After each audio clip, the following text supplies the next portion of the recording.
Hi everybody, this is Justin Elliott with Elliott's Estate Sales, and today I'm going to tell you about one segment out of about a 10-part series about bizarre stories that have happened at estate sales. Whether it be on the buyer's part, the seller's part, or my part, or maybe just somebody that's come to attend the estate sale that caused a big giant scene for nothing. Okay, so this particular segment is about a really nice lady that I met with. And you have to realize that sometimes when I meet with folks, most folks are elderly, okay? Most of the time they're elderly. Now, I do have a large segment of my clientele that are downsizing, and they're a little bit older than I am. I'm in my early 30s. And then I have people that are more my mom's age that are liquidating their parents that are, 80, 90 years old. And they don't want anything in the house, they just want to get rid of it. And then there are, attorneys that call. And attorneys just say, look, we need this stuff liquidated because we're going to list the house. Here's, what's your contract look like, because we want to look it over first before we submit it to a customer. That's kind of the basis as far as, how I get my customers and how I meet with them. Well, this particular lady, she's super sweet. Watched my videos, watched me, had shopped with me for a long while. And lady was super sweet. She seemed like she was a business owner. And so I always can relate with people that are business owners, because I feel like it's very hard to get people that actually know how hard it is to actually be self-employed and how hard it is to be, working in an estate sale. I mean, it's rough. You have to prepare it, price it, and then you got to deal with the public afterwards and all the questions and all the drama that comes along with it. Family-wise, personal-wise, I mean, it can be a mess. So this particular lady, when I meet with you, I normally say, what's going to be for sale and what's not going to be for sale. And for some people, it's super easy. Whereas other people, they're going to go through this entire house and they either want to research everything and they're going to pull everything that they think that they can sell themselves, which normally hurts them, because if you sell the good stuff, I'm not going to be able to sell the crap. So, when you get an estate sale, when you look at an estate sale, you always want to ask these specific questions. What's the goal? What happened? Have you already started selling stuff as a full or partial estate sale? Because I don't do a partial estate sale. I need, as much stuff as I possibly can. And if I can move stuff around to be able to make the house look, more full, then I will, and I can do that. But, to be able to do an estate sale for four pieces of furniture or something, it's just not something that can be done. So, that being said, this particular lady, I met with her, sat down with her and her daughter, both. We sat down maybe and talked for 30 or 40 minutes. It was a really great conversation. They told me about their problems and how I was going to be helping them and how I was a godsend. And that I was going to be able to take so much stress off their shoulders. Well, this was the week prior, on a Wednesday, I believe. And we signed the contract. I left them alone for a while. I gave them a to-do list and said, I'll check back with you. And, let me know if you need any help or if you have any questions while you're going through your stuff. It was about a 2,300 square foot house. Really nice stuff. And I'm pretty sure that the lady had a heart transplant, something like that. And I remember there was tons of pharmaceutical drugs on the counter. And I want to say she had a stent in her heart, or maybe a heart attack like 8 or 9 months before. And her daughter, that's why her daughter actually moved in. Daughter had a kid, and I remember that grandma was the full executor of the kid, because the mom wasn't really participating in their lives. And they told me this during the estate sale consultation. And so I was very sympathetic with them, and I wanted to help them out as much as I possibly could, as I do all of my customers. Again, most of our customers are going with some kind of drama. There's either some kind of a drama, some kind of money issue, a divorce, downsize, a death. There's always something that happens like that in this business. It's highly emotional. And she did cry during the consultation, and I mean, I just wanted to get the contract signed, and I wanted to get out of there by the end of it, because I am not a counselor. I am not qualified to be your counselor. I have my own mental issues, and I need to worry about my own mental health to be able to make her sale successful. And she really didn't give me any kind of signs that she was going to be a problem for me. So I checked back with her on Saturday after meeting with her on Wednesday, and I said, hey, look, how's it going? Do you have any photos for me that, you could show me that you've been working on your work?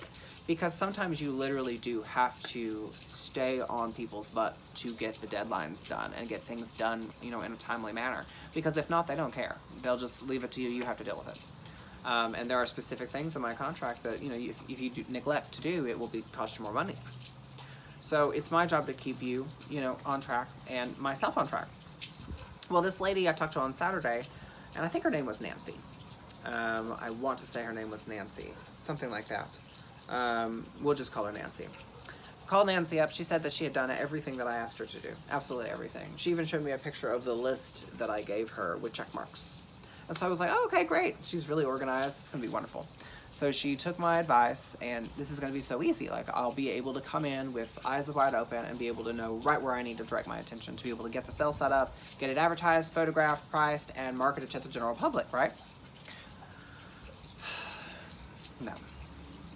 Not only did she lie about the check marks, she had completed absolutely nothing that I had asked her to do.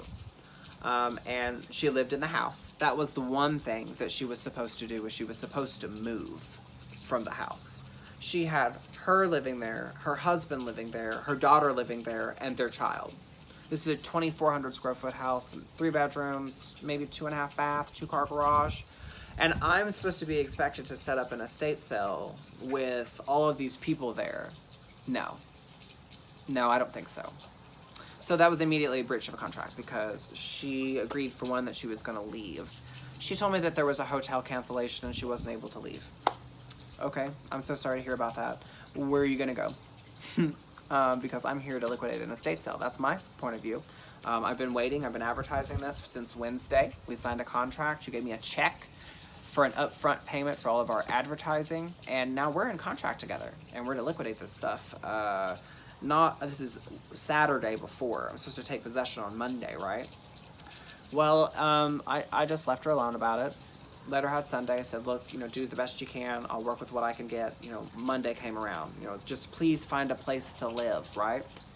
So we can set up the estate sale and hold the estate sale. No, it didn't happen. She let me show up on Monday. I confirmed with her before I got there. I called Linda, my estate sale manager. We were both going to meet there. We were going to start working on the estate sale, get everything prepared for all of the shoppers. No. I got there a little early because I'm always, generally, anywhere I go, I'm about 15 minutes early because I do not want to be late. So I get there early, show up, knock on the door, and I can immediately tell she's starting to freak out. Her voice was changing. You could tell that she was shaken because she had lied to me. And I think she knew that I was probably going to be really pissed off because she wasted my time and my advertising money and her advertising money. And you know, I'm in charge of all of that. So I get there.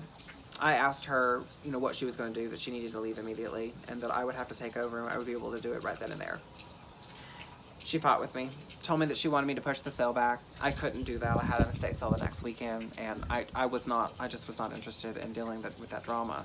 So I said, look, you guys have either got to go or you're gonna have to pay the termination fee in my contract because you've breached the contract. You're not allowing me to do an estate sale now. You're still living here. You're standing in the way of me doing business. You're a distraction. You know, my contract specifically outlines that you can't even come back once that I've come to start the estate sale. So definitely an issue for me. It was a deal breaker. So I called Linda, canceled Linda from coming, paid her, I think, $50 out of my own pocket just so that she would at least have something to, you know, be there because, you know, I feel responsible for giving her money. So that being said, the sale was canceled and I filed a lawsuit for the $5,000 termination fee. Yeah. I requested and demanded by email that she pay. I made a big giant scene about it, and I had to tell everybody on Facebook about what happened. I think she called the police, if I don't remember. I think she called the police and told them that I came in and screamed at her and that I was very unpleasant and upset. And the police department called me, and this is in, I think, Moore, maybe Oklahoma City at the time. I think it was Moore Police Department. And I explained to the very kind officer that was doing his job that I had a contract with the lady and she breached a contract and that we were going to have to settle it up in court. And he very nicely said, okay, Mr. Elliott, have a good day. There was no police report made or anything like that. I would have loved to have made her police report, because immediately after I left there, I called my lawyer and said, look, you know, she's not allowing me to do this. It's become a big giant scene. And the only people that are going to end up making any money off this is going to be you. So here you go, you know, take my contract with what it is and, you know, go defend it, because if it's not defendable, it's not worth the paper it's printed on. So that being said, we went to court. It was nasty. The first time that we went to court, because I served her, she was served, she didn't show up. I got a default judgment for half of what I was suing for $2,500. This is in Cleveland County Courthouse, Judge Napoli. Yeah. And if you don't know Judge Napoli has a tendency, well, from what I've heard from several different lawyers, you know, she has a tendency, if she doesn't agree one way or another, that she's just going to split in half, both ways. And that's just her, you know, give all. That's what she does, just split in half. So, and, you know, that was perfectly fine with me. I mean, at least I got something, you know, for my time and wasting my time and meeting over there and spending hours of my time and effort, right? I was still disappointed, but she didn't show. Whatever. I took half. I took that to my lawyer. I started to collect that. Well, she called, Nancy, called Cleveland County Courthouse and gave them some sob story and told them that she needed to, you know, have another day in court. She wanted to dispute the suit because she didn't get a chance to present her case. Okay. So we did it again. I didn't get shit. She dismissed the case, said that both of us were in default, and we got nothing. So, very unhappy. That's the first time that's ever happened to me. I mean, I know you win some and you lose some, but, you know, I cannot believe that literally you would present a contract that someone signed, they completely breached, and then the service gets nothing. Not even the costs for court costs. I mean, it cost me like $350 just to file. So, as you can imagine, I had a really sour taste in my mouth about doing estate sales after that. And I met it with a different lawyer, fired that lawyer because that lawyer wrote the contract. Then I had another lawyer and we wrote another contract that we've used ever since. And it has been ironclad so far. So, on to the next.